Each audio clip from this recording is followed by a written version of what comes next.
You could spend your whole life learning storytelling, and it'll be the most important design skill, I think, that anyone can learn. This has been a common thread over the course of the last 80 or so interviews. You can create the most effective interfaces in the world, but as Gavin Nelson says, that's only part of the job. Your job as a designer may be to solve these problems and build these user experiences that let someone get a job done. But the second part of your job is convincing the team of people you're working with that this is the right thing to build in this way at this time. I think you can do a lot of great work, and none of it may ship if you don't have that second part of the skill set. If you're listening to this, then you probably already know that storytelling is one of the most important tools that we as designers have at our disposal. But I don't know about you. Sometimes I'm like, man, what does it actually mean to be good at storytelling? Everyone will just say, you need storytelling. And the flippant thing I always say is, that's as helpful as saying, if you're building a house, just use bricks. It's so vague and unhelpful, and we can be much more disciplined about it. So the goal of this episode is to make storytelling just a little bit more practical by breaking down some of the techniques that the best designers are using to present their work. So let's start by hearing a bit more from designer and storytelling coach Ian Wharton. If you're just selling an idea to a client or internally, chances are you get one shot to say it how you want to say it, and then you're dependent on that person to re-articulate your idea in your absence. Oftentimes, it's the second conversation where people either buy into your idea or they send it to the grave. It's that Q3 planning call where your product lead brings up your demo from last week to leadership. That's why the key to effective storytelling is making sure your ideas are easily shared. Kind of like a meme. Now, I know when you hear the word meme, you probably think of Distracted Boyfriend or Futurama Fry or maybe the Drake grid. But if we abstract what's really happening, a meme is simply a method of distilling an idea into a format that is 1, concise, 2, memorable, and 3, shareable. That's why I think we can learn a lot from this story from Kathy Zhang's time at GitHub. I remember when I was creating designs around the GitHub user profile, it was just me trying to explain the problems around the profile that I was observing. First comic I made was this story that one of my peers who worked at GitHub told me, where she wears her GitHub hoodie and she was on an airplane, had her laptop open, and she was looking at her GitHub profile. And somebody passed her on the plane and she said that they asked her, oh, do you work at GitHub? And she was like, yes. And then the person was like, oh, but your graph, it's not very green. There's not enough commits on your contribution graph. And then she just felt so gutted. So my comic just told that story in 3 panels. I just anchored the whole okay, here's the problem with the contribution graph and the problem it creates in the community and why people are so polarized on it. It's an example of how to condense that story into a format that maybe has the chance to meme itself. People will screenshot it and include it in other presentations when they're talking about a thing that is anchoring to the same problem or same user story. And then that thing just proliferates. Memes don't have to be images either. Dieter Ram's design philosophy can be summed up in 3 words as a meme: less but better. And that's why the language that we use to present our design concepts is so important. I think sometimes it's helpful to name your explorations so that it's easy for people to grasp, oh, this is the drawer concept, and that is the sheet. That's Yuan Wang, who was a design lead at Twitter, Airbnb, and now is the head of design at Maven. And I remember specifically when Yuan was leading a project to redesign the Maven marketplace. Now, she used data to shine a light on some potential opportunities. One of the problems she wanted to solve was making it easier for students to get the gist of a course without having to navigate to what we would call the CLP. It's how we refer to course landing pages on Maven. So at our weekly demos, she showed off a pretty nifty pop-up like this. Now, people liked the prototype, but she did something really genius while presenting it. She gave the concept a name. She called it the CL Peak. It was perfect because her prototype was a way for students to get a quick look, or dare I say, a peek into a course. Then it's easy for them to also talk about them. Sure enough, the idea behind CL Peak caught like wildfire, because now in only 3 syllables, anyone on the team could reference her prototype and all of the surrounding conversation, data points, everything from that meeting. And as a result, the concept of CL Peak quickly gained popularity and the feature was shipped shortly after. But it's not just Yuan. I talked with Alex Cornell about his time designing the linear mobile app, and he shared the same tactic. You're now referring to these things as named entities, and maybe sometimes it's even worth giving them a name. This is the no menu option. This is the gestural option or whatever. Then it gives people a vocabulary that they can use in their asynchronous message back. Now, naming your concepts is a great tactic, but if you really want your ideas to stick with people, then you need to nail the inciting incident. The inciting incident is the single most crucial part of any story that serves one function, which is to arrest your attention. And the inciting incident is the moment that happens almost always within the first 20% of a film or a story that turns the hero's world on its head. It's this major opposing force, the first major piece of conflict that the hero faces and then has to take action to try and overcome to address this major upheaval. Now, if you think about that and you care about the design and presence of the inciting incident, everything else you need comes out of it. So the inciting incident only matters if you create the world beforehand. So if you establish the world of the story, and then you need to articulate your way to a resolution. Stories are memorable. Facts and features, not so much.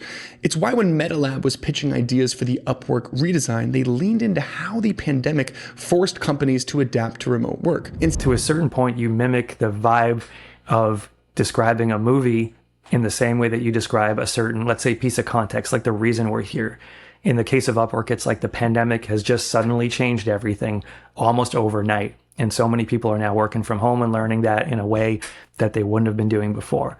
And to be able to use that and to intersperse, whether it's visually on slides like animated GIFs from movies that reinforce the emotion of the moment you're trying to describe, or whether it's just like mimicking not the tone of a movie trailer, but just some of the familiar paces. It's, humans consume storytelling all the time, and it's just a way to make it interesting. Like, I think a boring conversation about product or a boring presentation is probably the death of good ideas. Even world-changing stuff, if you just crawl through it in a linear, methodical way, will just, you'll lose your collaborators and your audience. Inciting incidents exist in the micro too.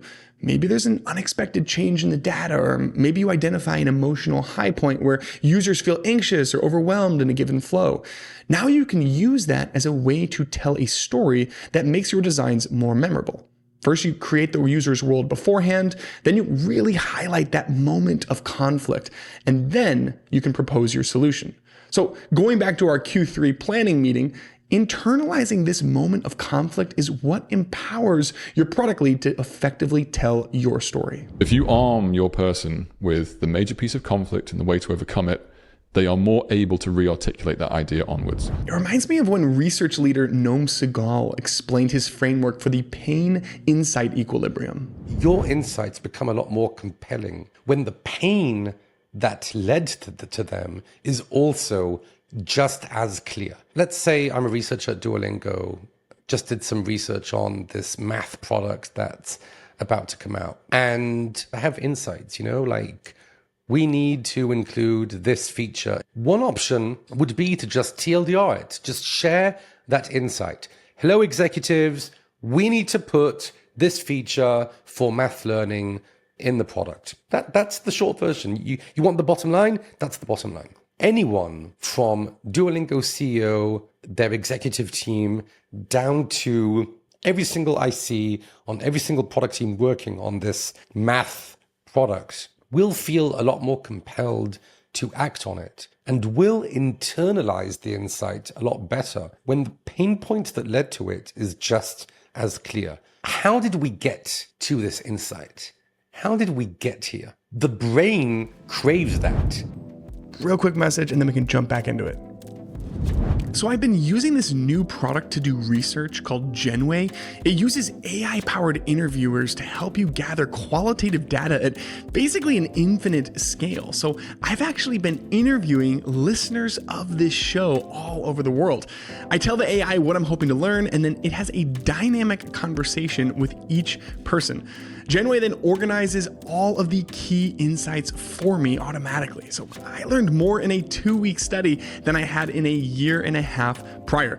Needless to say, I am totally hooked. And if you want to take your research to the next level, head to dive.club/Genway to get 2 months free. That's GENWAY. There's been a lot of talk recently on this show about the power of designers who can ship. And that's why I'm so excited about a new product called Dessin. It allows you to ship design changes, but you don't have to write the code. Just open up your live app. Their extension overlays a Figma-like interface so that you can easily make design changes. And then their AI writes all the code and pushes it to your GitHub for you. That means you, as a designer, can now contribute directly to production. It's a pretty big deal, and you can start today. Head to dive.club/Dessin. That's DESSN. Now, another theme that keeps coming up on Dive Club is the importance of knowing your audience and tailoring your story accordingly.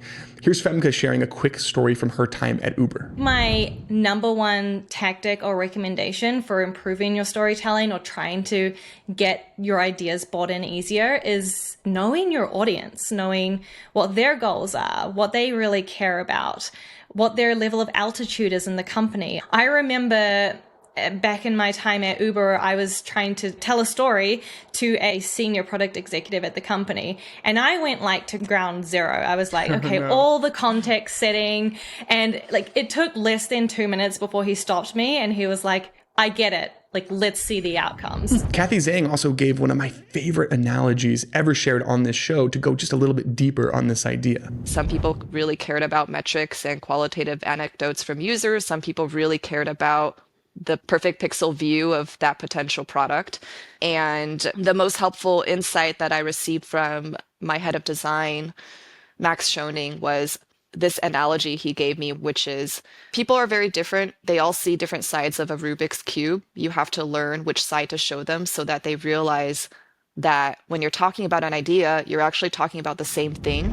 If you're like me, then you're constantly looking for and saving design inspiration. But we can take that same practice and apply it to storytelling too. Here's Gabe Valdivia to land the plane. If I were to go back, I would put more effort into finding reference points that show me what good storytelling is. Today, I spend a lot of time consuming content from comedians. I love film. I love reading. All of that influences what I can do as a designer.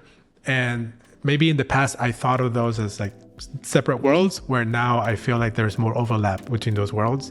And I feel more comfortable pulling a technique that I see a filmmaker do into a all-hands presentation. Hey, it's Rid. Don't forget, if you want to go even deeper, each week I send an email out to over 10,000 designers with bonus resources and key takeaways from these conversations. So head to dive.club/email to sign up. Okay, I'll see you next week.